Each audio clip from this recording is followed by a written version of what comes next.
Subscribe करें electrical Urdu tutorials channel को और बेल का आइकन दबाइए ताकि आपको मिल सके हमारे अपडेट सबसे पहले। बिस्मिल्लाहिर्रहमानिर्रहीम, अस्सलाम वालेकुम। मैं हूं सिकंदर हैदर और आप देख रहे हैं इलेक्ट्रिकल उर्दू ट्यूटोरियल्स चैनल। दोस्तों, आज की वीडियो में हम बात करने वाले हैं इस एलडीआर सर्किट के बारे में, इसकी वायरिंग के बारे में, और इसको मैं आपको समझाऊंगा कि कैसे आपने इसकी वायरिंग करनी है। दोस्तों, इस के अलावा मैंने एक वीडियो ट्यूटोरियल की थी जिसमें मैंने एलडीआर के बारे में बताया था और उसमें मैंने इस सर्किट में को काम में लिया था जो मैंने खुद बनाया हुआ है। लेकिन इसकी जो एक्सप्लेनेशन मैंने नहीं की थी, इसका डायग्राम क्या है, इसके वायर कैसे किया जाता है, इसको बनाया कैसे जाता है, इसको मैं इंशाल्लाह नेक्स्ट वीडियो ट्यूटोरियल में उस पर तफसीली बात करूंगा। लेकिन आज की वीडियो में मैं जस्ट एक एलडीआर सर्किट को आपको वायर करना या इंस्टॉल करना सिखाऊंगा। दोस्तों, अगर आप इसको बाज़ार में खरीदेंगे तो इस शेप में भी मिल सकता है, आपको दूसरे शेप में भी मिल सकते हैं। कुछ ऐसे सर्किट आपको मिल सकते हैं जिसको आपने 220 वोल्ट प्रोवाइड करनी होगी, यानी उसमें अपना एक सप्लाई बना होगा जो उस 220 को 12 वोल्ट में कन्वर्ट करेगा। इसी तरह अगर आप इस तरह के एलडीआर को लेते हो, इस तरह के एलडीआर सर्किट को लेते हो, तो इसमें आपको यहाँ पर नज़र आ रहा है कि 12 वोल्ट एन, यानी 12 वोल्ट सप्लाई इसको प्रोवाइड होगी तभी ये सर्किट काम करेगा। अब यहाँ पर आप देख रहे हैं इसमें एक ब्रिज बना हुआ है। अगर ये ब्रिज ना बना हो तो फिर आपने इसको डीसी सप्लाई प्रोवाइड करनी होती है, लेकिन ज़्यादातर इस सर्किट्स में ये ब्रिज प्रोवाइडेड होता है। जैसे कि मेरे पास ये जो था इसमें मैंने कोई ब्रिज नहीं बनाया हुआ था, इसलिए मैंने इसको डीसी सप्लाई प्रोवाइड की थी। अब बात करते हैं इसकी वायरिंग के बारे में। तो इसको अगर आप इस तरफ से देखेंगे तो यहाँ पर आपको ये 12 वोल्ट एन जो होते हैं वो यहाँ पर आ जाते हैं, लेकिन ये इसके साथ इस रीली के साथ भी लगे हुए हैं, यानी इसके साथ इस 12 वोल्ट एन से इसको इस रीली की कॉमन पॉइंट को सप्लाई प्रोवाइडेड है। जैसा कि यहाँ पर मैं आपको थोड़ा एक्सप्लेन करके दिखा देता हूँ। मेरे पास एक रीली है, उसका बन गया है एक कॉमन पॉइंट, और ये कॉमन पॉइंट अगर इसके साथ क्लोज है इसके साथ, तो ये मेरे साथ हो गई रिली की कॉइल्स। अब ये मेरा सोल्डरिंग आयरन जो है वो बहुत ही गर्म हो गया है। ठीक है, अब अगर सप्लाई इसको प्रोवाइडेड है, इसको 12 वोल्ट सप्लाई आनी है, 12 वोल्ट डीसी। ठीक है, लेकिन अगर आप इस सर्किट को देखेंगे तो इस सर्किट में अगर 12 वोल्ट यहाँ पर सर्किट को प्रोवाइडेड है तो इसी 12 वोल्ट से ये सप्लाई यहाँ पर आई हुई है और यहाँ से निकली हुई है। ठीक है, जैसे कि आपको ये नज़र आ रहा है, ये आप देख लीजिए, यहाँ पर मुझे 12 वोल्ट भी डालने हैं और ये 12 वोल्ट जो है यहाँ से गई हुई है इस तरफ। ठीक है, तो ये अगर आप इसे 220 वोल्ट का लाइट कंट्रोल करेंगे या 12 वोल्ट का करेंगे तो आपने करना क्या है, आपने इसको काट देना है, इसको इसके कनेक्शन को काट देना है। इस पर यहाँ पर ये आउटपुट है, ये 12 वोल्ट के लिए बनी हुई है, यानी 12 वोल्ट अगर आप सप्लाई प्रोवाइड करोगे और वो 12 वोल्ट जो होगी वो डीसी नहीं होगी, वो एसी होगी। तो इस तरह आपने करना क्या, ये दो कनेक्शन काट लेने हैं। ये दोनों कनेक्शन आपने कैसे, यहाँ पर आपको आउट नज़र आए, इसका इस्तेमाल पर नहीं करना है, इस दोनों कनेक्शन को काट देना है। अब मैं इस कनेक्शन को काटने के लिए कुछ भी इस्तेमाल कर सकता हूँ। जी जनाब, तो ये जो कनेक्शन था यहाँ पर आया हुआ था, तो मैंने ये इसको यहाँ पर काट दिया है। आप दूसरे वाले को काटना चाहते हो तब काटिए, अगर मैं इसको दूसरे वाले को इस्तेमाल नहीं करना चाहता हूँ इसलिए इसको डायरेक्टली मैं सप्लाई प्रोवाइड करूँगा लाइट को, और पेज यहाँ से कंट्रोल करूँगा, या पेज डायरेक्टली प्रोवाइड करूँगा, न्यूट्रल यहाँ से कंट्रोल करूँगा। लेकिन अच्छी बात है कि मैं पेज यहाँ से ही कंट्रोल करूँ। इसकी फर्दर जो नेक्स्ट वायरिंग है मैं आपको स्टेप बाय स्टेप दिखाऊँगा कि कैसे आपने इसको वायर करना है, इंस्टॉल करना है। सबसे पहले मुझे कुछ कनेक्शन इसमें लेने हैं जो मुझे यहाँ से देने होंगे। ये सोल्डरिंग आयरन मेरा जो है वो थोड़ा गर्म नहीं है, मैं इसे गर्म कर लेता हूँ क्योंकि मैंने इसे अनप्लग किया हुआ है।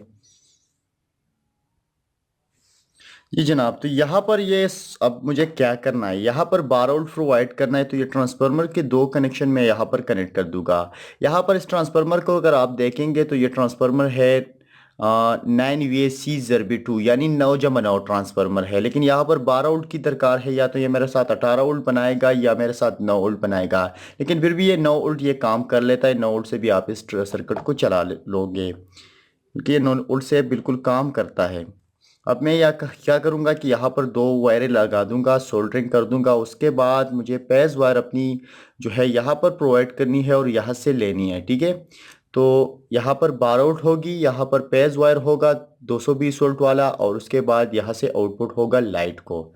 तो मैं सोल्डरिंग इस वीडियो में नहीं करके दिखाऊंगा क्योंकि फिर ये वीडियो लंबी हो जाएगी जनाब। तो अब मैंने क्या कर दिया है, इसमें सारे कनेक्शन कर दी है। यहाँ पर मैंने अपनी स्टेप डाउन से जो सप्लाई ली है 9 वोल्ट वो प्रोवाइड कर दी है। 12 वोल्ट की ज़रूरत थी लेकिन 12 वोल्ट ट्रांसफार्मर था नहीं, लेकिन फिर भी ये सर्किट जो है ये 9 वोल्ट से चल जाता है। उसके बाद मैंने क्या किया है कि मुझे इससे 220 वोल्ट का लाइट कंट्रोल करना था, तो मैंने क्या कर दिया, न्यूट्रल इस लाइट को डायरेक्टली प्रोवाइड कर दिया है और जो पेज वायर है मैंने इस रिली की कॉमन को प्रोवाइड किया हुआ है।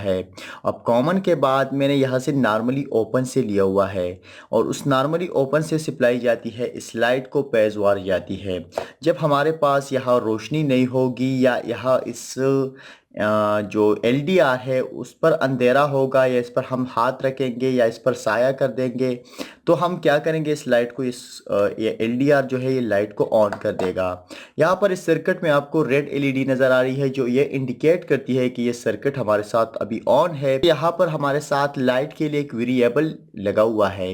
ये वेरिएबल क्या करने वाला है, ये वेरिएबल से आप अपनी रोशनी को एडजस्ट कर सकते हो, यानी कितने रोशनी पर या कितनी ब्राइटनेस पर आपका लाइट ऑन नहीं होना चाहिए या कितनी डार्कनेस पर आपका लाइट ऑन होना चाहिए।